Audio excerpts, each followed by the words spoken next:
Good morning, jury and my compatriots. I'm here to just briefly go through what we do in STEM and future-ready education in the context of value centricity. First and foremost, I'd like to confess that what I'm going to present is only parts. The whole is always more than the sum of parts. So I guess you all can put it together. First and foremost, our vision is to have kind of innovative spirit in the school, innovation, leadership, and whatever we do in the school are the basic things that make a child. We work on making every single child a genius because our basic belief is every child is a potential genius. It is our duty to make it a talent. How we nurture STEM. Basically, I'm a gifted education specialist, so we try to bring gifted education for the whole school, not only for the selected children. We believe it is possible in the framework of multiple intelligences, and if we use various other strategies and develop the higher order thinking skills. The pair approach is something that is very much talked about, but if we need to do it with sincerity. Pair is nothing but project and activities based education, inquiry and research oriented activities, or AIM. We have a model of education which is accredited by UNESCO called SIGHT, which stands for Creative, Inventive and Productive Excellment. Excellment is a combination of three basic principles of gifted education, that is acceleration, enrichment and exploration, which is the basic concept of gifted education. We divide the school into four modes: exploration mode, formation mode and experimentation mode, where we cater to STEM very much, and the mass mode is preparing children for the real life. Experimentation mode focus on asking questions rather than answering. Creative exams. We have an annual project called CAT. In 5th standard, the child studies a tree the whole year. In the 8th standard, the child studies a machine the whole year. And a child of 8th standard who was studying gears has got a patent on a kind of a different kind of a gear because he got interest and he developed that. We also enrich the children by making regular annual visits to many places where they can learn hands-on, like Taneja Aerospace, Toyota and Wood Museum. This is one of the CAT project. The child made a working model of complete mixer. There are a lot of innovation that will come to it. These are all, we bring STEM education into school by bringing things, exploring, and like the third fort. Here it is not third fort, but just open and see the bonnet. These are all planning how you do CAP and research children's activities. We have a very interesting parallel subject called hands-on science, which starts from Montessori. We follow Montessori method because in Montessori, the process of forming concepts are given more importance than the concepts per se, and hands-on science starts from there. The children do experiments. In fact, the first picture we saw was children trying to drop a nail from the first floor in a way that it doesn't break. I think I read something wrong. Okay. So this is throughout the school. This is all children's work. How they do. This is children creating ice cream without fridge.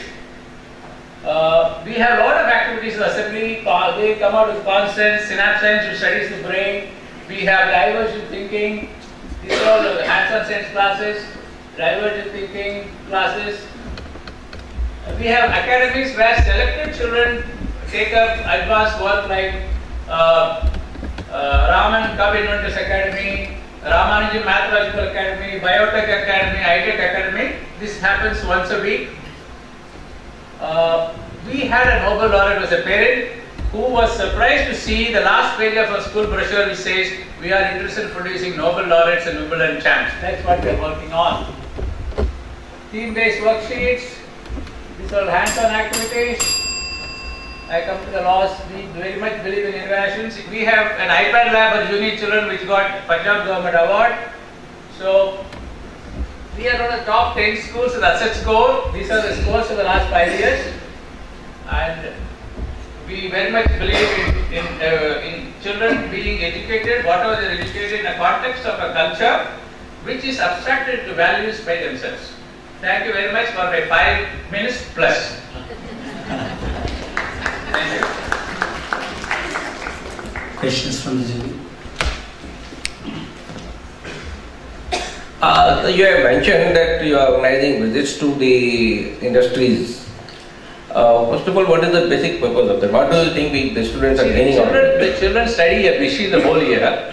Part of that project, they have architects coming and teaching machine drawing, visiting a place where a lot of machines are being manufactured and used. This is part of our CAP project. CAP is Site Annual Project. Do you have some of these kind of softwares available to your students in the school, like CAD, based for the CAD and something similar? Actually, we are trying to install Autodesk, which will be done this academic year.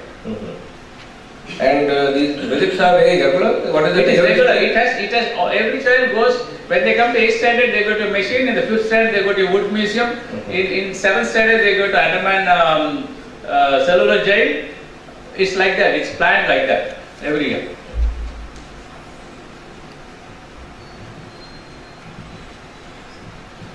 Is it a CBSE school? Yes, ma'am. Acha. And do you have, how old is the school? We are about, as a CBSE school, 7 years, as a school, 15 years. So, about 7 batches have passed out? Yeah, but 12th standard, 3 batches have passed out. See, so do you have any idea about, so how many science students have passed out by now? Plus 2 is only science, maybe about 100, because our batch is very small, about 30. About 100 students must have passed out roughly. And what is the fee? We charge between 50 and 60,000 per year. So who supports it financially? It's self-supporting. But with that much of money, with all the labs and all the technology, you have any way of printing currency? No, actually, again, it's a question of matter of time how to manage the finance of a school. Capital expenses don't come from parents. Running expenses, we can. So where does the capital expense come from? We say, it is my passion. I invested my money into the school. Now the school is running on its own. So it's your own school? Yes. So what do you think, since we're talking about the future readiness, what is the future readiness of your school? See, when I talked about fair... No, my question is quite different. It's a school which you own, right? Yes. And say but when I own, it's a trust. It's not. My passion I created. I don't have the school in my hands. It is a trust. So it will run forever. So it doesn't depend on me. So you have other people who yes, are it's a trust. It's a public equally trust. Innovative. Yes. Because right now I got different levels of teachers. Because I have heard you into creativity long ago. I don't know if you remember visiting DPS. Yeah, I did come and spend some time. Yes, but the fact still remains, which is quite a puzzle. Supporting a school which is so capital intensive in technology. By the way, since this is a conference for principals and we're all here to learn, connected with education.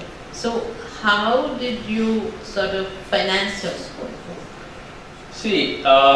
I'll have to tell a bit of my history, otherwise you won't understand. Again, everything has a context. I had my second life in Mulchand Hospital in Delhi. That time I decided I would do something for the children of the country, which gave me the second life. And I've invested my entire saving, though I was abroad for 10 years, into this school. Now I understand. That is my mission. So, would you like to spread all your technology that you have? Very much. I am very keen. I don't go and impose myself on anybody, but anybody comes to me, I welcome with open arms and tell them, teach them, guide them. Thank you. Thank you.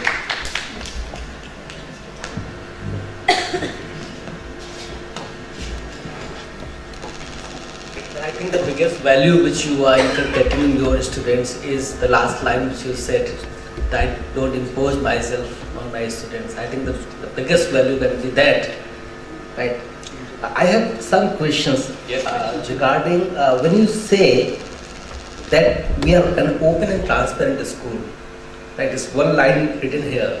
True. So I would want you to explain that. What do you mean by all that? the policies we make is made after the parents understand what it is, and only with the view of how it would benefit the children. It's not for my sake or for the teacher's sake or for anything else. If it is good for the child, it is in. If it is not good for the child, it is not in, whatever may be the compulsion. And in the process, most of the parents are involved. For example, we wanted to establish iPad lab. It took us 3 months consulting the parents, how it should be done, who should be part of it, should we have the iPads at home. Then we came to the conclusion that it should be kept in the school, it should be school property as a lab. So we went ahead with that. It was not my decision, though I was very keen to introduce a kind of program developed by us to teach mathematics to children of 2nd, 3rd and 4th standard. This iPad lab is to teach mathematics. This is created by a group of parents, and the program runs in 11 schools in states and 1 school in India, and our children do 2 years advanced mathematics because the program is created with our advice. And sir, thanks for answering. And then 2 more questions. Yes, please. One is that why did you choose Andaman Cellular Jail? See, It has nothing to do with physics, we chemistry. have a CAP project and A-side child studies a machine throughout the year. When the child studies a place, he needs to understand that. We also have a 4 grand topics: evolution, that's not mentioned here, evolution, freedom fighting, freedom struggle, technology, and epic. Again, this is, each class does it. Part of freedom struggle, I take 8th standard students to Andaman to realize what it meant to become a free country. Whatever you say, it doesn't mean so much. When I ask a child, how do you feel coming out of that place? Nobody came out alive. You are lucky to come out of that small place where people used to be hanged. That kind of feeling you can't create unless you make them see that. So it's also a kind of interesting journey. You go by road, you go by train, and you go by ship, and then you fly and you spend some time in Andaman. Like you say, value centricity, you cannot create values without experience. Experience doesn't come within the 4 walls. So if you want to give an experience of machine, if you want to give an experience of freedom struggle or a tree, you have to go to that particular place where experience is part of your journey. And third and the last question. Yes, sir. Not a question, it's a comment. The first line says the mathematics enjoyable. And I personally have been a witness. I was a student of chemistry, biology, and my father used to personally teach me very entertaining methods, and I used to get a lot of enjoy, and that's how I became physics, chemistry, biology. I ended up in law, that's a different story. But then here you have said only mathematics. Is that really because we are talking of STEM, see, possibly people believe only mathematics to be tough for some. They don't talk of science like that. In my school, every single child enjoys mathematics, and that is because of a multiple intelligences framework. That's what I'm trying to say. See, nobody says English is difficult. Nobody says some are scared of English. There's no English phobia. But mathematics, about 20-30% of children are petrified. Which is not in our case. That's what I'm trying to emphasize, sir. My experience has been that chemistry are the most boring subjects for the students. You don't take interest in that unless you make that really enjoyable. Children don't take interest in it is physics. very true. Until unless you make every single subject enjoyable, they don't learn the subject, they may mug up. Okay? So that is given. What happens is mathematics is a very special subject when it comes to children being afraid of. It is a very vital subject. So what I am trying to say is mathematics is important for life, and every child should enjoy, and there are ways and means. Multiple intelligence is one of the ways.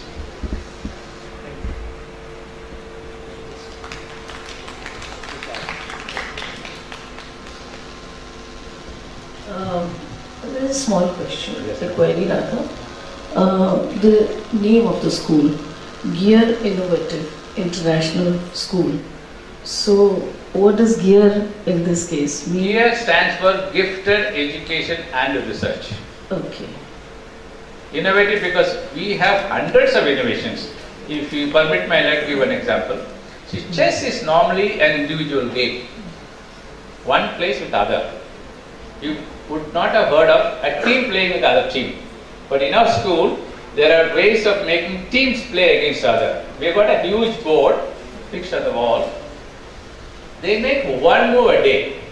So one house proposes a move, the other house gets ready with a move and comes and moves it the next day. So the whole group of children of that class discuss and then they come and move. So that becomes a different kind of dynamics. So like that we have got hundreds of innovations for science, for mathematics, for basketball. You will have at least about 100 which can be patented, which I have not done, that's a different course. That's wonderful. Another small next question about the alumni. That of your school, you have a small batch. Yeah. But to what colleges they have gone and see, I was tempted to answer one of the questions. Ma'am was asking how many have gone and taken engineering. Maybe about 50-60% tend to take engineering. Okay. What I would personally say is, I don't mind 1% takes or 100% takes. Every single child who takes up engineering should do an excellent job of an engineer. Yes. Not become a person Yes, who is yes. fit for nothing. Yes. That is my aim. And in general, they take about 50-60% go to engineering, 3 or 4 have gone to medicine, 1 has taken up choreography. They go into various fields, and that's what I want them to do. One is producing music. I'm happy with that. Okay. What's the spirit behind calling it international school? Well, when I started in 95, the word international was not that much used or misused. Yes. I meant I was truly an international school in spirit. In the way I do, my children go to any country in the world and it will be okay for them. I meant that way, not affiliated to IB. But now even a small garage school calls it some international school. I'm caught in that web. I just can't help it. That's what we want to know. Thank you. Thank you. Thank you very much. Wonderful talking to you. Thanks a lot, sir.